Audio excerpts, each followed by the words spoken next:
मुझे लगता है कि उम्मीद करता हूं आपको पसंद आई परफॉर्मेंस। जोरदार तालियां। एक चीज आपको बताने जा रहा हूं, आज ही हम ओहो रेडियो पे बता रहे थे कि माननीय मुख्यमंत्री जी का जो विजन है 2025 तक इसको हिंदुस्तान का सर्वश्रेष्ठ राज्य बनाने का, महिलाओं की भूमिका के बिना वो असंभव है। तो माननीय मुख्यमंत्री जी इगास के मौके पे 1.25 लाख महिलाओं को साथ लेके चल रहे हैं और कह रहे हैं कि 2025 तक जो लखपति दीदी योजना है उसकी शुरुआत करेंगे और 1.25 लाख महिलाओं को लखपति बनाने का उनका जो उद्देश्य है, जो वो सोच रहे हैं, उसी को डेडिकेटेड आखिरी 2 पंक्तियां आज की कैलाश भाई। जी बिल्कुल, आदरणीय हीरा सिंह राणा जी को नमन करते हुए अभी के माहौल के हिसाब से जैसे सर ने बताया, काव्य सर ने, उसी के हिसाब से हीरा सिंह राणा जी ने कुछ 2 लाइनें लिखी है, मैं गीत संगीत के माध्यम से आपको बोलता हूँ। लचका कमर बांधा हिम्मत का साथ, लचका कमर बांधा हिम्मत का साथ, लचका कमर बांधा हिम्मत का साथ, लचका कमर बांधा हिम्मत का साथ। फिर भोले को जाने होले, फिर भोले को जाने होले, आगे रोगिला लचका कमर बांधा हिम्मत का साथ, लचका कमर बांधा हिम्मत का साथ। अरे फिर भोले को जाने होले, फिर भोले को जाने होले, आगे रोगिला लचका कमर बांधा हिम्मत का साथ, लचका कमर बांधा हिम्मत का साथ। बिल्कुल, लचका कमर बांधने का समय आ गया है, हिम्मत से आगे बढ़ने का समय आ गया है। जोरदार तालियां एक बार कैलाश कुमार जी और उनके साथियों के लिए। आगे बढ़ रहे हैं। दोनों टीमों से अनुरोध है कि वे लोग ग्राउंड में आके अपना वार्म अप शुरू कर दें और अब हम आगे बढ़ रहे हैं। लाइनअप के लिए दोनों टीम्स तैयार रहें, आगे बढ़ेंगे इस कार्यक्रम में। माननीय मुख्यमंत्री महोदय से निवेदन रहेगा कि वे आगे बढ़ते हुए पौधारोपण का जो कार्यक्रम होना है, जो हमारी थीम है, उसकी तरफ आगे बढ़ेंगे, क्योंकि the Himalayan cup all India football प्रतियोगिता जो है, ये जो हमारी वन संपदा है, जो पर्यावरण संरक्षण है, उसको ध्यान में रखते हुए, उसको केंद्र बिंदु में रखते हुए ये प्रतियोगिता आयोजित की जा रही है। माननीय मुख्यमंत्री महोदय अन्य मेहमानों के साथ में पौधारोपण के लिए आगे बढ़ रहे हैं।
आप लोग थोड़ा सा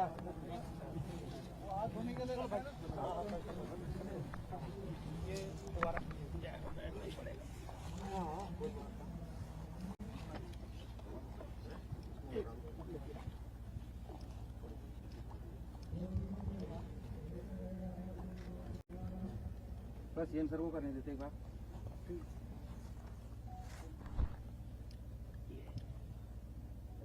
पानी डाल भाई, कौन पीछे दिया भाई, दोस्त कौन भाई, थोड़ा साइड हो जाओ आप लोग हैं, थोड़ा सा एक अकेला सा फूल दे वृक्षारोपण करते हुए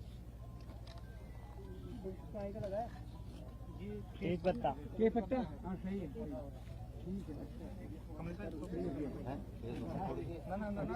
जी की फील्ड में के पत्ता बढ़िया होगा। मैं एक बरसती का पत्ता दूंगा धामी जी के संरक्षण में। ठीक है भैया, घेर के मत खड़े हो जाओ यार, आप साइड हो जाओ।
दुनिया में उत्तराखंड का नाम आगे बढ़ा रही है। निवेदन करूंगा सुभाष अरोड़ा जी से।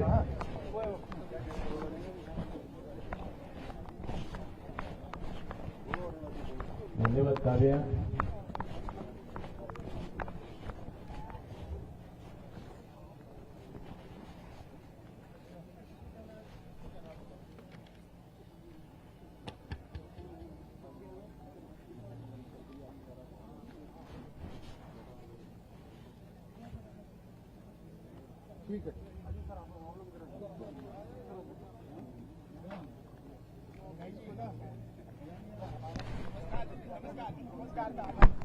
हमारे उत्तराखंड के युवा यशस्वी खेल प्रेमी एवं स्वयं खिलाड़ी हमारे मुख्यमंत्री श्री पुष्कर सिंह धामी जी का मैं एमबी एजुकेशन सोसाइटी की तरफ से हार्दिक अभिनंदन एवं स्वागत करता हूं।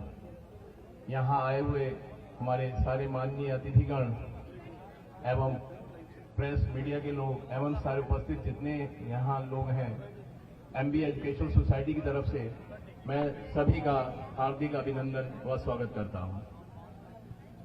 ये द हिमालयन कप टूर्नामेंट जो कि हम लोग 30 अक्टूबर से 7 नवंबर तक खेला जाएगा, इनके 4 जिलों में इनके मैच चल रहे हैं और आप देख सकते हैं ये चारों सब जगह पे लाइव टेलीकास्ट किए जा रहे हैं। तो पूरे प्रदेश में, देश में ये टूर्नामेंट देखा जा रहा है। इसमें हमारा जो उद्देश्य था वो पर्यावरण को संरक्षण करना एवं फुटबॉल को उत्तराखंड में बढ़ाना था। इसके माध्यम से हम लोगों को संदेश देना चाहते हैं कि खेलों के माध्यम से हमारे राज्य के खेलों का विकास होना चाहिए एवं जो पलायन एवं बेरोजगारी की समस्या है उसका भी उन्मूलन इन खेलों के माध्यम से किया जा सके। इसमें हमारे माननीय मुख्यमंत्री जी का बहुत ही अपार स्नेह मिला है और उनका हमेशा मार्गदर्शन रहता है। इसके लिए मैं एमबी एजुकेशन सोसाइटी की तरफ से उनका बहुत बहुत धन्यवाद कहना चाहूंगा। इसमें 12 राज्यों की हिमालयन स्टेट्स की टीमें प्रतिभाग कर रही हैं और अभी लीग मैच खेले जा रहे हैं, जिसमें अभी जो टीमें प्रतिभाग कर रही हैं उसमें हिमाचल है, लद्दाख है, अपना जम्मू एंड कश्मीर है, सिक्किम है, आसाम की टीम है, आसाम राइफल है, अपने आर्मी की टीम्स हैं कुछ जिसमें सीआरपीएफ है और इसके अलावा गढ़वाल राइफल्स है। उत्तराखंड की भी टीम इसमें प्रतिभाग कर रही है, जिसका मैच आज यहाँ है उत्तराखंड और सिक्किम का। तो आशा करता हूँ आप लोग मैच का आनंद लेंगे और इसी तरह स्नेह और अपना सहयोग देते रहेंगे ताकि हम खेलों को उत्तराखंड में आगे ले जा सकें। धन्यवाद। बहुत बहुत धन्यवाद सुभाष जी। अब मैं निवेदन करने जा रहा हूं आज के हमारे कार्यक्रम के मुख्य अतिथि, हमारे युवा ऊर्जावान young energetic chief minister, honourable chief minister Shri Pushkar Singh Dhami ji से कि वे मंच पे आएंगे और आप लोगों को संबोधित करेंगे। मैं निवेदन कर रहा हूं, जोरदार तालियों के साथ में स्वागत कीजिए माननीय मुख्यमंत्री श्री पुष्कर सिंह धामी जी का।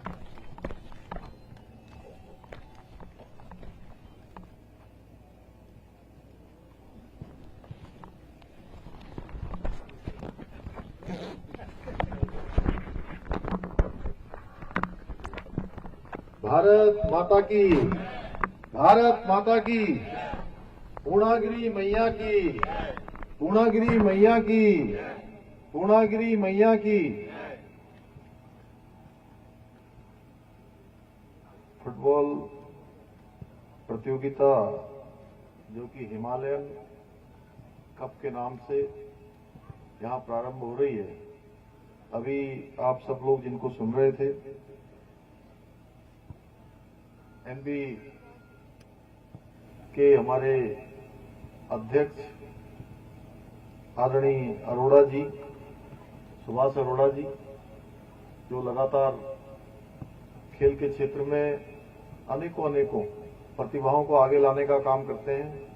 उनके साथ ही हमारे ओएनजीसी के पहले फुटबॉल के राष्ट्रीय खिलाड़ी रहे, वर्तमान में फुटबॉल के सचिव के नाते लगातार फुटबॉल को आगे बढ़ाने के लिए, खिलाड़ियों के प्रोत्साहन के लिए पूरे उत्तराखंड के अंदर काम करते हैं। बहुत सारे सामाजिक कार्यों में भी लगे रहते हैं। भाई देवेंद्र सिंह बिष्ट जी, देवू भाई, हमारे पंत जी, यहाँ के डीएसओ साहब, हमारे मेरे साथ आए हुए भारतीय जनता पार्टी के जिलाध्यक्ष भाई दीपचंद पाठक जी, हमारे यहाँ के चेयरमैन भाई विपिन कुमार जी, हमारे सामंत जी, दीदी हेमा जोशी जी, हमारे सुभाष जी, रमेश जी, सभी उपस्थित। अब भट्ट जी से लेकर मैं किस किस का नाम लूं यहाँ पर, अब सबका नाम लूंगा तो बड़ा लंबा हो जाएगा। क्यों रोहतास जी? सभी उपस्थित, हमारे शिवराज जी, रोहतास जी, सारी पूरी टीम, हमारे राय साहब, सभी मंचासीन आए हुए अतिथिगण और सभी बड़े बुजुर्ग, माताएं, बहनें, सभी युवा साथी, सभी को मेरा सादर नमस्कार। और आज का दिन बड़ा शुभ दिन है, जिस दिन यहाँ पर ये फुटबॉल प्रतियोगिता का आयोजन हो रहा है। आज राष्ट्रीय एकता दिवस भी है और राष्ट्रीय एकता दिवस हमारे देश के प्रधानमंत्री मोदी जी के प्रधानमंत्री बनने के बाद जिन्होंने देश के अंदर अलग अलग रियासतें थी, 562 रियासतों को एकीकरण करके हिंदुस्तान के अंदर विलय करवाने का काम किया, सरदार वल्लभ भाई पटेल। आज उनका जन्म दिवस भी है, उसको राष्ट्रीय एकता दिवस के रूप में, रन फॉर यूनिटी के रूप में पूरा देश मना रहा है। माननीय प्रधानमंत्री नरेंद्र मोदी जी ने इसकी शुरुआत की है। भाइयों बहनों, फुटबॉल प्रतियोगिता के सफल आयोजन के लिए मैं इस आयोजन समिति और स्थानीय लोगों का, जो भी इस प्रतियोगिता से जुड़े हुए हैं, सभी का मैं हार्दिक अभिनंदन करता हूं। टनकपुर में लंबे समय बाद स्थानीय स्तर की इतनी बड़ी खेल प्रतियोगिता आयोजन हुआ है, इसके लिए यहाँ पर हमारे अरोड़ा जी हैं, देवू भाई देवेंद्र जी हैं, हमारे पंत जी हैं, काव्य जी भी आए हैं वहां से। ये सब लोग यहाँ पर इस प्रतियोगिता का आयोजन कर रहे हैं। वहीं टनकपुर के सभी लोग इस आयोजन में अपना योगदान दे रहे हैं, वो सभी भी बधाई के पात्र हैं। मुझे ये बताया गया है कि हिमालयन राज्यों के साथ साथ ही अर्धसैनिक बलों की फुटबॉल टीमें भी इस टूर्नामेंट में प्रतियोगिता में भाग कर रही हैं, जो अत्यंत ही मैं कहूं कि सराहनीय पहल है, सराहनीय काम है। इसकी जितनी भी तारीफ की जाए उतना कम है। इस टूर्नामेंट का आयोजन जनपद चंपावत के साथ ही प्रदेश के अन्य 3 जनपदों में भी किया जा रहा है।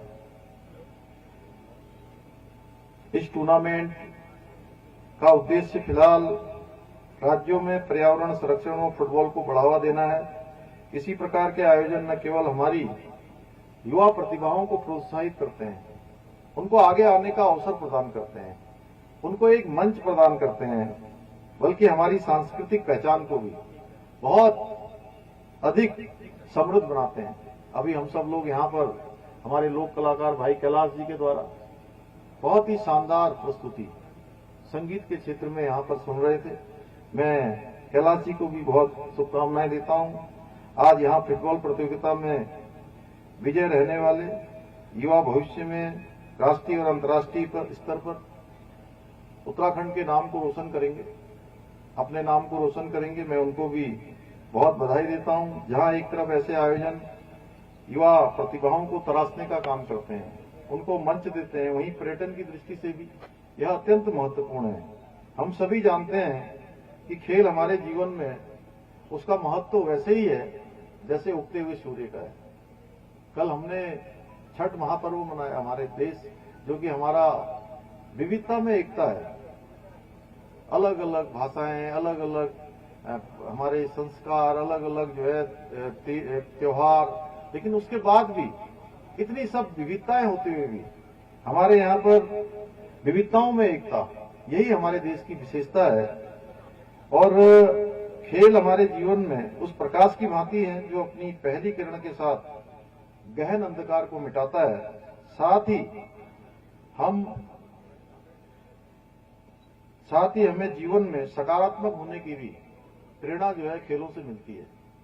कितना भी नकारात्मक हो, कितना भी कठिन वो हो, ऐसे समय में भी हमको खेल जो है कहीं ना कहीं आगे बढ़ने के लिए प्रेरित करते हैं, हमारे मन में एक सकारात्मकता का भाव लाते हैं। बहुत सारे हार्मोन ऐसे होते हैं, खेल के खेलने से वो उनका स्राव प्रारंभ हो जाता है, उनका सिक्रीशन प्रारंभ हो जाता है, जिससे हमारे अंदर एक पॉजिटिविटी आती है, रचनात्मकता आती है, सकारात्मकता आती है। भाइयों बहनों, मुझे बताते हुए खुशी हो रही है कि हम लोगों ने पिछले साल नई खेल नीति को हम लोगों ने लागू किया है, और नई खेल नीति अब धीरे धीरे पूरी तरह से चलन में आ रही है। क्योंकि मैं खेल और खिलाड़ियों से कोई भी अवसर होता है तो मैं अपने आप को रोक नहीं पाता कि खिलाड़ियों के बीच में न जाऊं। कभी भी कोई कार्यक्रम होता है, उस कार्यक्रम में मैं अवश्य जाता हूं। और पिछले समय हमने यह प्रयास किया था कि जो खेल नीति है वो खिलाड़ियों के अनुरूप बने, क्योंकि जब हमारे खिलाड़ी किसी भी प्रतियोगिता में खेलने के लिए जाते हैं तो उनको बहुत सारे अभावों का सामना करना पड़ता है। प्रतिभाएं होती हैं उनके अंदर, लेकिन वो खेलने जाने के लिए न तो उनके पास टिकट होता है, न रहने के लिए वहां पर व्यवस्था होती है, न उनके पास खाने के लिए पैसे होते हैं, क्योंकि खाने के लिए भी कई बार उनको बहुत सारे जो है अलग प्रकार का वो खाना पड़ता है, उसकी डाइट्स होती है। क्यों पंजी ऐसे ही होता है? तो वो डाइट के अनुरूप तो हमने खेल नीति में इन सब का प्रावधान किया है। कोई बच्चा हमारे यहाँ से अच्छा खेल खेलकर आता है तो उसको खेलने के बाद उसको बहुत सारे पुरस्कार मिल जाते हैं, झड़ी लग जाती है पुरस्कारों की।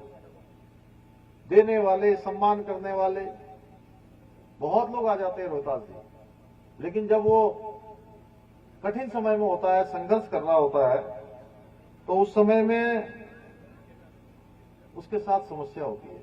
तो हमने तय किया कि कोई भी गरीब का बेटा होगा, गरीब की बेटी होगी, हमारे राज्य का कोई बेटा बेटी जिसके अंदर योग्यता है, क्षमता है, प्रतिभा है, उसको कोई भी बाधा उसको रोक नहीं सकती है।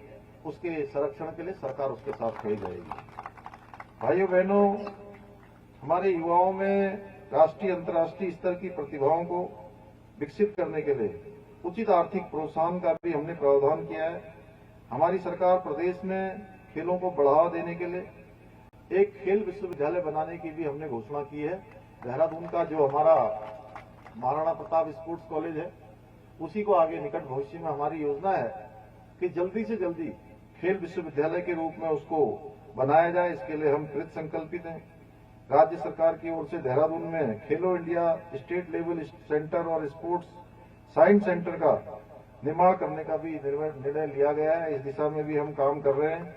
इसके अलावा 14 वर्ष की आयु के 50-50 बालक बालिकाओं को उनकी खेल प्रतिभा के अनुसार चिन्हित कर हर वर्ष मुख्यमंत्री खिलाड़ी उन्नयन छात्रवृत्ति देने का भी फैसला किया गया है।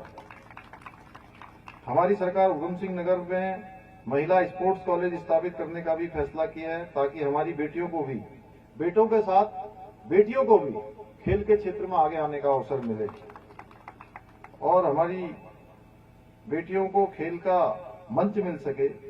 यह प्रयास इसीलिए हमने किया है कि यहाँ उधम सिंह नगर में एक महिला स्पोर्ट्स कॉलेज स्थापित किया जाए। साथ ही सरकार हर ग्राम सभा स्तर पर एक ओपन जिम खोला जाए। इसके लिए भी हमने धनराशि जारी कर दी है। एक ओपन जिम खोला जाएगा स्वस्थ युवा स्वस्थ उत्तराखंड के नाम से। हमारा लक्ष्य है उत्तराखंड राज्य का सर्वांगीण विकास हो, जिसका हम विकल्प रहित संकल्प, यानी कि संकल्प में कोई विकल्प नहीं, जो हमने संकल्प लिया है हम उस संकल्प को लेकर आगे बढ़ेंगे। अभी मैंने अपने अधिकारीगणों से भी कहा है, मैंने प्रदेश स्तर के हमारे जितने भी आला अधिकारीगण हैं सभी को कहा है कि जिसके जिम्मे का जो काम है उसका काम उसके जिम्मेदारी में होना चाहिए। भविष्य में हम यह भी निर्धारित करेंगे कि कोई काम अगर एसडीएम साहब के ऑफिस में हो सकता है तो वो काम मेरे पास नहीं आना चाहिए। और ये प्रमाण पत्र बनाने हैं, दुनिया भर की और औपचारिकताएं करनी है। इसके लिए अगर कहीं पर भी मैं ये जनता मिलन का कार्यक्रम करूंगा, जैसे आज मैंने बनबसा में किया था, और इसमें मुझे वह समस्याएं जो जनपद स्तर पर हो सकती है। वर्मा जी हमारे यहाँ पर इस समय प्रभारी के नाते काम कर रहे हैं।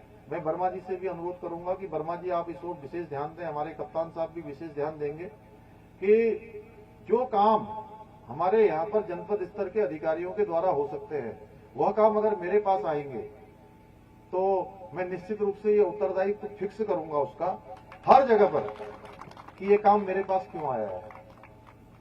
इसका अर्थ यह है कि वहां पर ठीक से काम नहीं हो रहा है, यही माना जाएगा कि काम को ठीक प्रकार से सीरियसली नहीं लिया गया है। मैं समझता हूं कि निश्चित रूप से इस ओर हम लोग सकारात्मक रूप से काम करेंगे। हमने शासन में यह प्रणाली भी शुरू की है, सरलीकरण, समाधान और निस्तारण, 3 मंत्रों के आधार पर। यानी कि कोई भी काम हमारे पास आ रहा है तो उसका सरलीकरण हो, उसका समाधान हो, उसका निस्तारण का रास्ता निकाला जाए। कोई बहानेबाजी नहीं चलेगी, किसी प्रकार की कोई बहानेबाजी नहीं चलने वाली है। जनता के हित, जनता के सरोकार, जनता के कल्याण के लिए जो भी योजनाएं हैं, आज जैसे देश के अंदर हमारे यशस्वी प्रधानमंत्री मोदी जी के नेतृत्व में पूरे देश के अंदर एक नया वर्क कल्चर आया है, एक नई कार्य संस्कृति आई है। उस कार्य संस्कृति को हमने अपनाना है और मुझे पूरा विश्वास है कि आप सभी लोगों ने जो ये आशीर्वाद दिया है और उसी सहयोग से हम आने वाले कुछ वर्षों में उत्तराखंड को देश का श्रेष्ठ राज्य बना लेंगे। जो हमने संकल्प लिया है कि 2025 तक हम हिंदुस्तान के श्रेष्ठ राज्यों में शामिल हों। मैं एक बार पुनः आप सभी को बहुत धन्यवाद देता हूं, बहुत शुभकामनाएं देता हूं कि आज इस शुभ अवसर पर मां शारदा के इस प्रांगण में पूर्णागिरी मैया के चरणों में ये प्रतियोगिता प्रारंभ हो रही है और ये प्रतियोगिता निश्चित रूप से आने वाले समय में हमारे इस क्षेत्र के युवाओं को, यहाँ के खिलाड़ियों को, यहाँ की युवा प्रतिभाओं को आगे आने का अवसर प्रदान करेगी। और आज पूरे देश के अंदर जिस प्रकार से हर क्षेत्र में जो योग्यता रखने वाले हैं उनको हर क्षेत्र में आगे लाया जा रहा है। पहले कोई भी संस्थाएं होती थी, उन संस्थाओं में तय होता था कि इस क्राइटेरिया के लोग ही आएंगे, इस उससे ताल्लुक रखने वाले लोग ही आएंगे। लेकिन प्रधानमंत्री मोदी जी के प्रधानमंत्री बनने के बाद आज खेलों में भी हम देख रहे हैं कि वैश्विक स्तर पर आज खेलों में भी हमको जो है कप और मेडलों की भरमार मिल रही है। उसका कारण है कि जो हमारे खिलाड़ियों को चयन प्रक्रिया है उसमें भी पूरी तरह से पारदर्शिता हो रही है, अच्छे खिलाड़ी चुने जा रहे हैं। और प्रधानमंत्री मोदी जी जब खिलाड़ी हमारे खेलने के लिए जाते हैं उस समय भी उनसे मिलते हैं, जब खेल कर वापस आते हैं तब भी उनको मिलता रहे, जब कप जीतते हैं तब भी मिलते हैं, और कप नहीं जीत पाते, मेडल नहीं जीत पाते हैं तब भी प्रधानमंत्री जी सबका जो है उत्साहवर्धन करते हैं। और ये बहुत बड़ा हमारे लिए, हमारे देश के अंदर खेल प्रतिभाओं को आगे आने का बहुत बड़ा प्रोत्साहन माननीय प्रधानमंत्री जी के द्वारा दिया जा रहा है। अंत में मैं पूरे श्रद्धा भाव से सभी को कहना चाहता हूं कि सभी लोग इस खेल को यहाँ पर जो चलेगा सभी लोग भाग लें। आप सबके बीच में हो रहा है, सभी लोग आकर अपना सहयोग भी प्रदान करें। पुनः एक बार शुभकामनाएं देते हुए मैं अपनी बात को समाप्त करता हूं। बोलिए भारत माता की, भारत माता की, भारत माता की जय हिंद, जय उत्तराखंड। बहुत बहुत धन्यवाद। तो आगे बढ़ रहे हैं, खिलाड़ियों से परिचय प्राप्त करेंगे माननीय मुख्यमंत्री श्री पुष्कर सिंह धामी जी। उसके बाद एक ग्रुप फोटोग्राफ सेशन होगा और उसके बाद फुटबॉल में किक मार के वे आज का ये जो कार्यक्रम है उसका शुभारंभ